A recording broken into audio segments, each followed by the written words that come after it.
Mi compañera y yo vamos a exponer lo que son las máquinas térmicas. Una máquina térmica es un dispositivo que trabaja de forma cíclica o de forma continua para producir trabajo mientras se le da y cede calor, así aprovechando las expansiones de un gas que sufre transformaciones de presión, volumen y temperatura en el interior de dicha máquina. Existen tres tipos de máquinas térmicas, que son de combustión externa, de combustión interna y de reacción. De combustión externa. Es una máquina que realiza una conversión de energía calórica en energía mecánica mediante un proceso de combustión que se realiza fuera de la máquina, generalmente para calentar agua que en forma de vapor será la que realice el trabajo, como por ejemplo las máquinas de vapor. De combustión interna. Este es un tipo de máquina que obtiene la energía mecánica directamente de la combustión de un combustible que se produce dentro de una cámara, como por ejemplo el motor de explosión, el motor diésel o el motor Stirling. Motores de explosión se utilizan en los automóviles. Aprovechan la energía generada en la combustión de una mezcla de aire con gasolina para promover un pistón. El trabajo mecánico del movimiento del pistón se aprovecha para el desplazamiento del vehículo. De reacción. Es una máquina térmica de mayor potencia que el motor de explosión. Los gases generados continuamente al quemar un combustible son expulsados hacia atrás por una tobera, impulsando el vehículo hacia adelante. Se utilizan en aviación para conseguir una mayor velocidad. Motor de dos tiempos.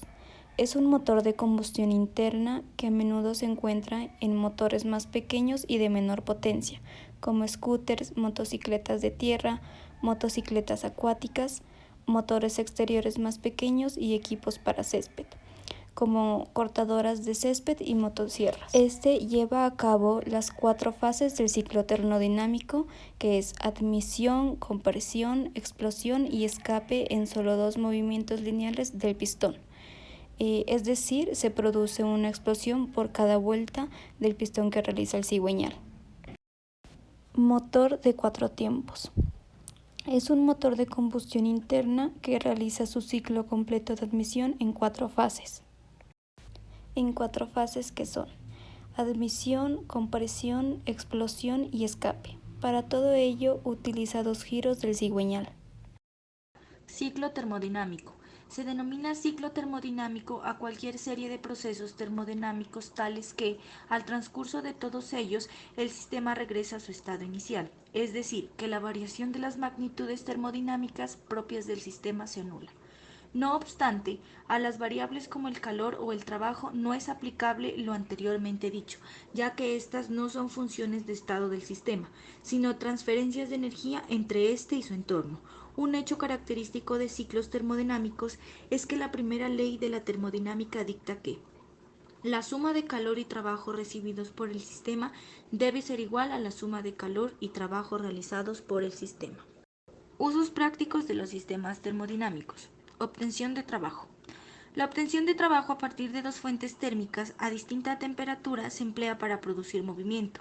Por ejemplo, en los motores o en los alternadores empleados en la generación de energía eléctrica. El rendimiento es el principal parámetro que caracteriza un ciclo termodinámico y se define como el trabajo obtenido dividido por el calor gastado en el proceso, en un mismo tiempo de ciclo completo si el proceso es continuo. Este parámetro es diferente según los múltiples tipos de ciclos termodinámicos que existen, pero está limitado por el factor o rendimiento del ciclo de Carnot. Aporte de trabajo. Un ciclo termodinámico inverso busca lo contrario al ciclo termodinámico de obtención de trabajo. Se aporta trabajo externo al ciclo para conseguir que la transferencia de calor se produzca de la fuente más fría a la más caliente, al revés de cómo sucedería naturalmente. Esta disposición se emplea en las máquinas de aire acondicionado y en refrigeración. Ciclo Rankine. El ciclo Rankine es un ciclo termodinámico que tiene como objetivo la conversión de calor en trabajo, constituyendo lo que se denomina un ciclo de potencia. Como cualquier otro ciclo de potencia, su eficiencia está acotada por la eficiencia termodinámica de un ciclo de Carnot, que opérase entre los mismos focos térmicos, límite máximo que impone el segundo principio de la termodinámica. El ciclo surge como una mejora del ciclo Carnot al buscar tener una mejor reacción de trabajo útil respecto al trabajo total. Proceso. El ciclo Rankine es un ciclo de potencia representativo del proceso termodinámico que tiene lugar en una central térmica de vapor. Utiliza un fluido de trabajo que alternativamente evapora y condensa, típicamente agua. Existen otros tipos de sustancias que pueden ser utilizados como los ciclos de Rankine orgánicos. Mediante la quema de un combustible, el vapor de agua es producido en una caldera a alta presión para luego ser llevado a una turbina donde se expande para generar trabajo mecánico en su eje. Este eje, solidariamente unido al de un generador eléctrico, es el que genera la electricidad en la central térmica. El vapor de baja presión que sale de la turbina se introduce en un condensador, equipo donde el vapor condensa y cambia al estado líquido. Habitualmente el calor es evacuado mediante una corriente de refrigeración procedente del mar, de un río o de un lago. Posteriormente, una bomba se encarga de aumentar la presión de fluido en fase líquida para volver a introducirlo nuevamente en la caldera, cerrando de esta manera el ciclo. Existen algunas mejoras al ciclo descrito que permiten mejorar su eficiencia, como por ejemplo, sobrecalentamiento del vapor a la entrada de la turbina, recalentamiento entre etapas de turbina o regeneración de agua de alimentación a caldera. Existen también centrales alimentadas mediante energía solar térmica, centrales termosolares, en cuyo caso la caldera es sustituida por un campo de colectores cilindro parabólicos o un sistema de heliostatos y torre. Además, este tipo de centrales poseen un sistema de almacenamiento térmico, habitualmente de sales fundidas. El resto del ciclo, así como de los equipos que lo implementan, serían los mismos que se utilizan en una central térmica de vapor convencional. Ciclo diésel. Un ciclo diésel ideal es un modelo simplificado de lo que ocurre en un motor diésel. En un motor de esta clase, a diferencia de lo que ocurre en un motor de gasolina, la combustión no se produce por la ignición de una chispa en el interior de la cámara. En su lugar, aprovechando las propiedades químicas del gasoleo, el aire es comprimido hasta una temperatura superior de la autoignición del gasoleo y el combustible es inyectado a presión en el aire caliente, produciéndose la combustión de la mezcla. Puesto que solo se comprime aire, la relación de compresión cociente entre el volumen en el punto más bajo y el más alto del pistón puede ser mucho más alta que la de un motor de gasolina, que tiene un límite por ser indeseable la autoignición de la mezcla. La relación de compresión de un motor diésel puede oscilar entre 12 y 24, mientras que el de la gasolina puede rondar un valor de 8. Para modelar el comportamiento del motor diésel se considera un ciclo diésel de 6 pasos, 2 de los cuales se anulan mutuamente. Admisión. El pistón baja con la válvula de admisión abierta, aumentando la cantidad de aire en la cámara.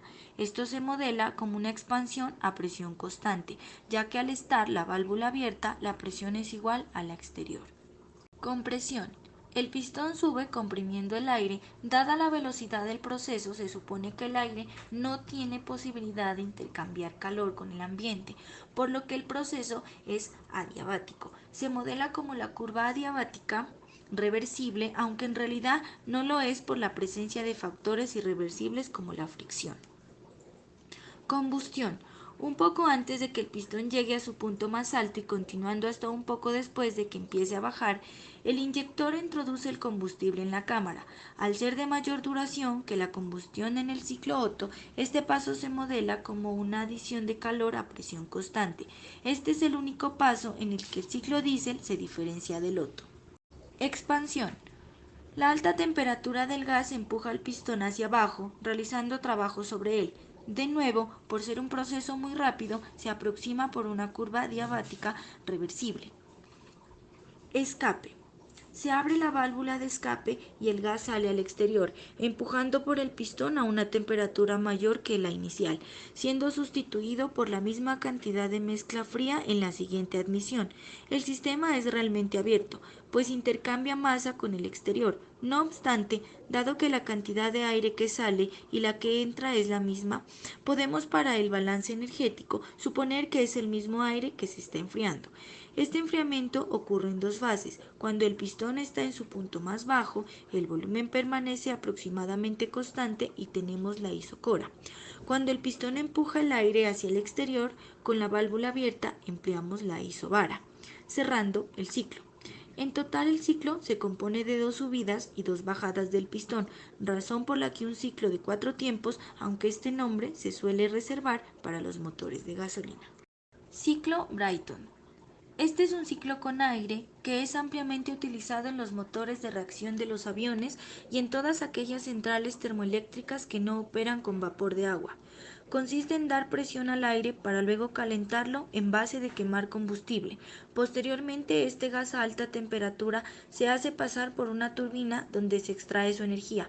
Una parte de esta energía se emplea para impulsar el compresor y la energía restante se utiliza para girar un generador eléctrico. El ciclo detallado de una central termoeléctrica es el siguiente. Primero, en el proceso 1-2 se produce una compresión en la que apenas se pierde calor, por lo que se considera adiabática del gas. Segundo, durante el proceso 2 y 3 se introduce calor manteniendo la constante presión. Tercero, la expansión del proceso 3-4 también se realiza de forma adiabática. Del trabajo total que se obtiene en la turbina, una parte se aprovecha para hacer girar el compresor, con lo cual el trabajo útil será la diferencia de ambos. Cuarto, por lo último, en la transformación 4-1 se refrigera el gas para devolverlo en sus condiciones iniciales.